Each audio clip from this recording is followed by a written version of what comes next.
हमारा अगला वर्ड है प्लेजरिज्म। ये एक नाउन है, तो इसका मतलब क्या होता है? सीधे शब्दों में इसका मतलब है किसी और के काम या उनके आइडियाज को चुराकर उसे अपना बनाकर पेश करना। बेसिकली ये एक तरह की इंटेलेक्चुअल चोरी है। चलिए इसको एक एग्जाम्पल से समझते हैं। सोचिए एक स्टूडेंट पर प्लेजरिज्म का इल्जाम लगा है। क्यों? क्योंकि उसने अपना ऐसे इंटरनेट से सीधा सीधा कॉपी कर लिया और ये बताया ही नहीं कि इन्फॉर्मेशन उसने कहाँ से ली थी। अब इस सेंटेंस को सुनिए। The student was accused of plagiarism for कॉपिंग his essay from the internet. तो फिर इस प्लेजरिज्म से बचें कैसे? इसका एक ही तरीका है, अपने सोर्सेस को ठीक से साइट करना।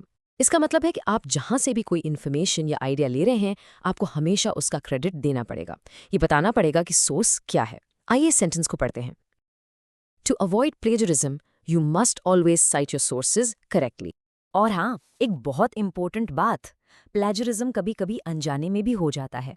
इसे कहते हैं अनइंटेंशनल प्लेजरिज्म।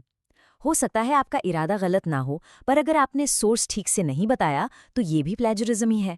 और चाहे गलती से हो या जानबूझकर, इसके परिणाम यानी कॉन्सिक्वेंसेस एकेडमिक और प्रोफेशनल लाइफ में काफी सीरियस हो सकते हैं।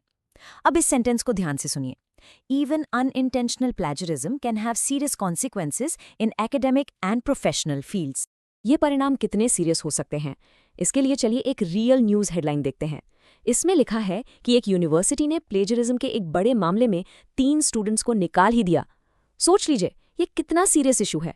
हेडलाइन है, university expels 3 students over wide spread plagiarism scandal.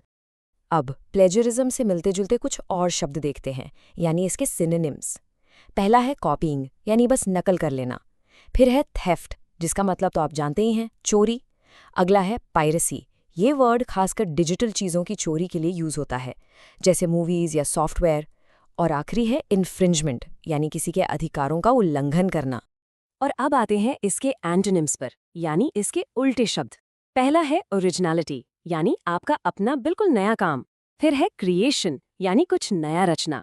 अगला है एट्रीब्यूशन, मतलब किसी को उसके काम का क्रेडिट देना, जो प्लेजरिज्म का एकदम ऑपोजिट है।